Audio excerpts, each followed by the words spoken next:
Right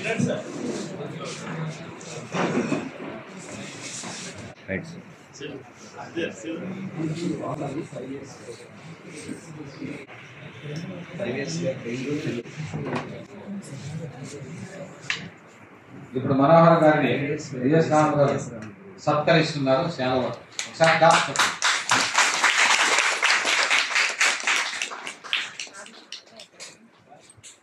Vijay Ram గారికి సహా ఉద్యమకారులు, ఎంతో ప్రజాశేషమైనటువంటి గొప్ప వ్యక్తి కర్ణాటి మనోహర్ గారు, పద్మశాలి కర్ణాటి మనోహర్ గారు, ఆల్ ఇండియా విమర్శ ఫెడరేషన్ తెలంగాణ పద్మశాలి సంఘం రాష్ట్ర ఉపాధ్యక్షుడు, అన్నిటికన్నా ముఖ్యంగా సౌజన్యమూర్తి. ఇక్కడ బీసీ మీటింగ్ అయినా పద్మశాలి మీటింగ్ అయినా భోజనాలు చేస్తారు. అలాగే మన పుస్తకాన్ని కూడా చాలాసార్లు సౌజన్యం అందించారు. ఇలాంటి వాళ్ళు ఒక 100 మందితో మన పుస్తకాలు 1000 రెట్లు పుస్తకాలు తీసుకొచ్చే అవకాశం ఉంటుంది కాబట్టి దానికి హృదయపూర్వకంగా సన్మానం చేస్తున్నాం. అక్కడ మహేశ్వరం, మీరు మహేశ్వరం వెళ్ళినట్టు మీటింగ్ పెడతారు మహేశ్వరంలో. ఇప్పుడు ఇంద్రకమలం పుస్తకాన్ని తిరుపతిని వాళ్ళ సొంత అన్నగారు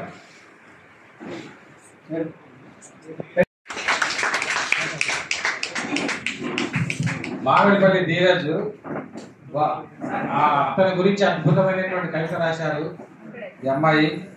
మరి వాళ్ళ అన్నగారు ఎంతో తండ్రిలాగా మమ్మల్ని కాపాడుతూ వచ్చారని చెప్పేసి మరి ఇంద్రాణి గారు రాశారు.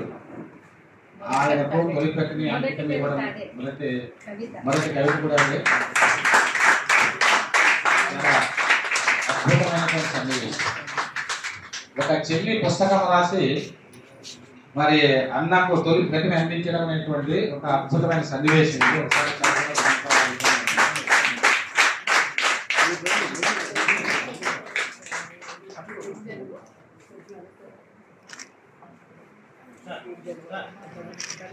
ప్రతిని అందజేయవలసిందిగా కోరుతున్నాం.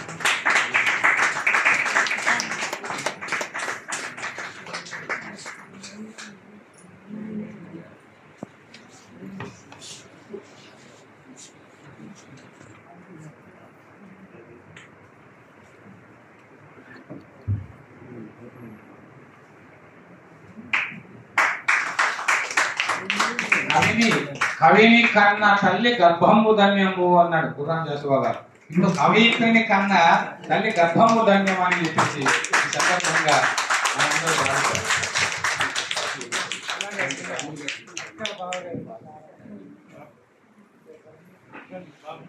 ఇంద్రాణి గారిని కూడా వేదిక మీదకి రావాల్సిందిగా కోరుతున్నాం. అమ్మాయి ఆదిలాబాద్ లో ఎస్ఐ కదా, నిజామాబాద్ ఎస్ఐ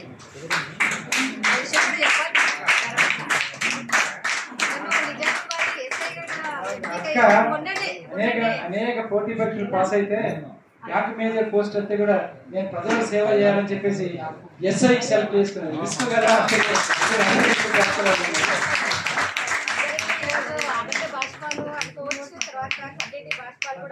ఎందుకంటే వాళ్ళ నాన్న ఈ మధ్యనే ఆయన 4th స్టేజ్ క్యాన్సర్తో వెళ్ళిపోవడము జరిగింది. కవితలు రాస్తున్నప్పుడే ఆ తర్వాత చాలా గట్టిగా చెప్పట్లు. నా పేరు మామిడిపల్లి కళ్యాణి అండి. నేను ప్రస్తుతానికి నిజామాబాద్ జిల్లా దర్పల్లి పోలీస్ స్టేషన్ ఎస్ఐగా పనిచేస్తున్నాను. మా సార్ బొడ్డుపల్లి గ్యారేజ్, ప్రస్తుతానికి చార్టెడ్ అకౌంటెంట్గా పనిచేస్తున్నాను.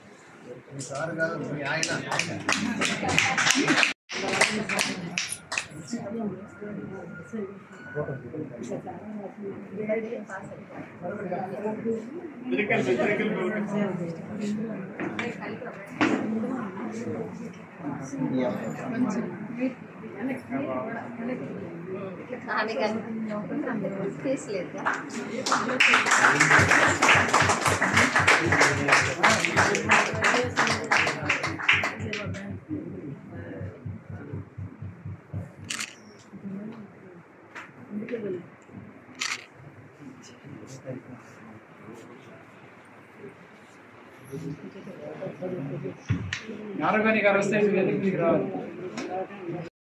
నేటి ఈ కార్యక్రమానికి అధ్యక్షత వహిస్తున్నటువంటి డాక్టర్ బిక్కి కృష్ణ గారికి, అలాగే ముఖ్య అతిథులు వి నరసింహరావు గారికి, సంగిశెట్టి శ్రీనివాస్ గారికి, ఆయన మా పద్మశాలి కాబట్టి, జల్దీ విద్యాధర్ ఐఆర్ఎస్, వైసా దేవరాజ్, జ్వాలత, జూలూరి గౌరీశంకర్, జ్వలిత, డాక్టర్ అనంత పద్మనాభ్, రాధా కుసుమ, వీరందరి యొక్క ఆధ్వర్యంలో మా అన్నగారు మాకు గురువుతో సమానము.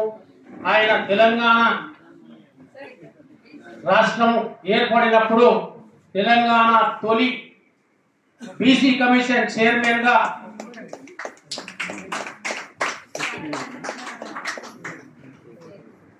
డాక్టర్ అనంత పద్మనాభరావు సార్, రిటైర్ ఎడిచి దూరదర్శన్. నేను ఇంటికి వెళ్ళి అడగంగానే నా బుక్ చదివి చీఫ్ గెస్ట్గా వచ్చారు. Thank you so much sir. నేను చాలా హ్యాపీ ఉన్నా మీరు రాగానే. మీతో పాటు అమ్మవాళ్ళు వచ్చారు. చాలా సంతోషం సార్ వచ్చినందుకు నాకు.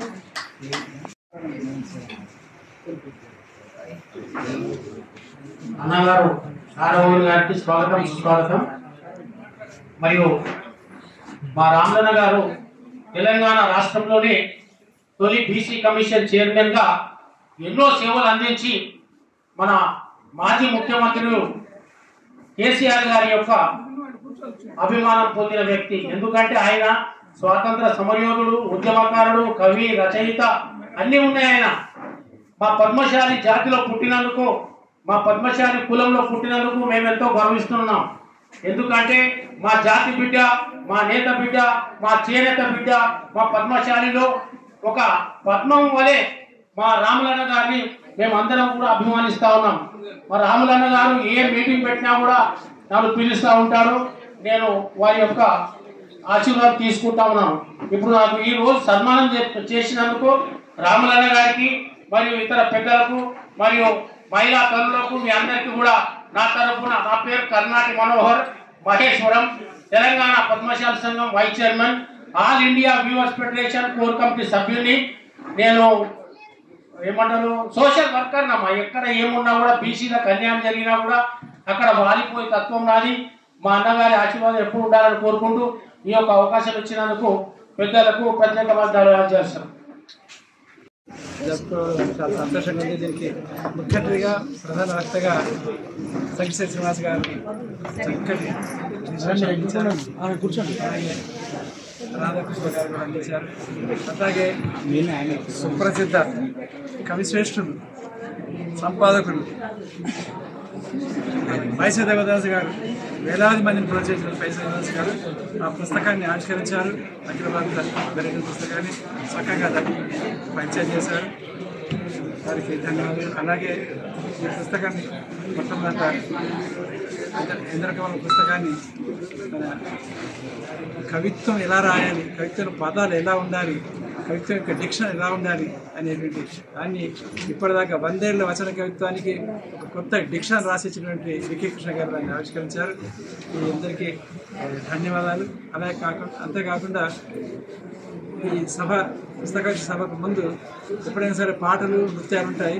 కానీ ఈ సాహిత్య సభలో బిక్కి కృష్ణ గారి సౌజన్యంతో, అలాగే రాధాకృష్ణ గారి సౌజన్యంతో, మీ అందరి సౌజన్యంతో కవి సమ్మేళనం నిర్వహించడం జరిగింది. సుమారుగా నాకు కూడా నాలోని కవి కూడా మరి ఈ సందర్భంగా బయటకు వచ్చేసి ముందుకు వచ్చేసి నా కవిత్వం కూడా చదవడం జరిగింది. అలాగే జాగ్రత్త గౌరి కూడా, అలాగే జ్వలిత గారు కూడా, లేటుగా వచ్చినటువంటి జూపా సుభద్ర గారు కూడా, అలాగే అంజశ్రీ గారు కూడా ముందు కొద్దిగా లేటుకు వస్తానన్నారు. ఇంతమంది వచ్చి ఈ సభని, ఈ పాపని, మా మనవరాల్ని ఆశీర్వదించినందుకు నా పుస్తకాన్ని ఆవిష్కరించేటువంటి అవకాశం ఈ సందర్భంగా తీసుకున్నాను. ముందే చెప్పాను, 76వ జన్మదినం జగిత్యాలలో జరిగింది అనుకోకుండా. అందువల్ల ఆగస్టు 23 జన్మదిన తర్వాత హైదరాబాద్ ఒక పుస్తక ఆవిష్కరణ పెట్టి అదే ఒక జన్మదినంలాగా జరుపుకుంటున్నాం. అది నా జన్మదినమే కాకుండా ఈ సందర్భంగా మామూలు ఇంద్రాణి జన్మదినం, వాళ్ళ అన్న జన్మదినం కలిపి ముగ్గురు జన్మదినం సందర్భంగా ఈ మీటింగ్ విజయవంతం చేసుకోవడం జరిగింది. మీ అందరూ సహకారంతో జరిగింది. ఈ పుస్తకాలని చక్కగా చదవండి. 1985, 86లో అఖిల భారత పర్యటనలో ఏం జరిగింది దాని గురించి ఇవాళ కగార్లో, అబూజమడ్లో, బస్తర్లో ఏం జరుగుతున్నది, 1983 నుంచి ఏం జరుగుతూ వచ్చింది ఆయా రాష్ట్రాలలో మా పర్యటనలో ఆ పుస్తకంలో రాయడం జరిగింది. భారతదేశంలో నక్సలైట్ ఉద్యమం ఎన్ని రూపాలలో ఎక్కడెక్కడ ఏ పార్టీలు విడిపోయి కొనసాగుతున్నాయి, దాంట్లో అద్భుతమైనటువంటి కమిట్మెంట్ కార్యకర్తలు ఎట్లా పనిచేస్తున్నారు అనేది భారతదేశవ్యాప్తంగా చూసే అవకాశం. గద్దరు, నేను, వరవరావు, సంజయ్ కలిసి పోయినాము. కానీ మధ్యలో గద్దరు ఆరోగ్యం బాగాలేక ఆగిపోయినాడు, వరవరావు జైలు కట్టినాడు. అందువల్ల అఖిల భారత పర్యటన చూసే అవకాశం ఒక్కడికే గుర్తిస్తున్నారు జరిగింది. అందువల్ల ఈ నక్సలైట్ ఉద్యమాల్లో కానీ, సిపిఐలో కానీ, సిపిఎంలో కానీ, నక్సలైట్ కానీ, మావోయిస్టులో కానీ అసలు 83 నాటికే కుల సమస్య ఎట్లా ముందుకు వచ్చిందని తెలుసుకొని ఆ తర్వాత మా తల్లి రాశాను. అసలు ఉద్యమం అంటే ఎట్లా ఉండాలనేది నాకు ఏమని ప్రపంచ భారతదేశ శుద్ధాశ ఆలోచన విధానం ఒకటి. దానికన్నా ముందు శంకర్ గుహ నియోగి రాజనందిగాం, ఇదే బస్తర్ జిల్లాలో రాజనందిగాం ప్రాంతంలో ఢిల్లీ రాజా ప్రాంతంలో ఉద్యమంలో బాగా నచ్చింది. మనమే ప్రభుత్వంగా ఎదగాలి, మనమే హాస్పిటల్స్ పెట్టుకోవాలి, దవాఖానలు పెట్టుకోవాలి, మనమే స్కూళ్ళు పెట్టుకోవాలి, మనమే మద్య నిషేధం పెంచుకోవాలి, మనమే మహిళలకి చైతన్యం అందించాలి, మహిళలకు వ్యతిరేకంగా మగవారికి కొట్టే తిరుగులు మద్యపానం వాటన్ని తొలగించాలి. సమగ్ర సామాజిక వికాసాన్ని ఎలా చేసుకోవాలని శంకర్ గారు చేశారు. చాలా ఆనందం వేసింది. భారతదేశంలో 2 ప్రయోగాలు చేశారు. ఒకటి అన్నా హజారే గారు రాధేగాం చిత్రం చేశారు, అది ఒక డ్రామానికి పరిమితం. ఆయన గాంధీజీని చేశారు. ఈయన సమగ్ర సామాజిక సమసమాజ నిర్మాణంలో భాగంగా చేశారు. అట్లా చాలా అద్భుతమైన అనేక అనుభవాలు, అనేక ప్రాంతాలు, అనేక భోజనాలు, అనేక మర్యాదలు, అనేక ప్రాంతాలు, సంస్కృతి, ఆలోచన, కవులు, కళాకారులు, కళాకారులు. ఇది యూనివర్సిటీలో మీటింగ్, ఢిల్లీలో మీటింగ్, లక్నోలో మీటింగ్, కలకత్తాలో మీటింగ్, ఖరగ్పూర్లో మీటింగ్, తమిళనాడు మీటింగ్, ఆ తర్వాత కర్ణాటక మీటింగ్. సగర్వంగా చెప్పగలను, విప్లవోద్యమంలో భాగంగా సమసమాజ నిర్మాణంలో భాగంగా ఇన్ని ప్రదేశాలని, ఇన్ని ప్రాంతాలని, ఇన్ని పార్టీలని, ఇన్ని రచయితలు, ఇన్ని కళాకారులు చూసే అవకాశం ఈ ఉద్యమం ద్వారా పీపుల్స్ ఆఫ్ పార్టీ పార్టీ ఆ పార్టీ తరఫున రాడికల్ రిజర్వ్ సంఘం తరఫున వెళ్ళడం ద్వారా సాధ్యపడింది.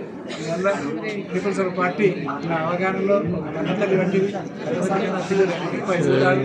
అందువల్ల నేను దానికి ప్రోత్సహించిన, దానికి సహకరించిన ప్రజలందరికీ నాకు ధన్యవాదాలు. యువత ముఖ్యంగా సాహిత్య రంగంలోకి రావాలి, పుస్తకాలను చదవాలని చెప్పేసి నేను కోరుకుంటున్నాను. Thank you so much.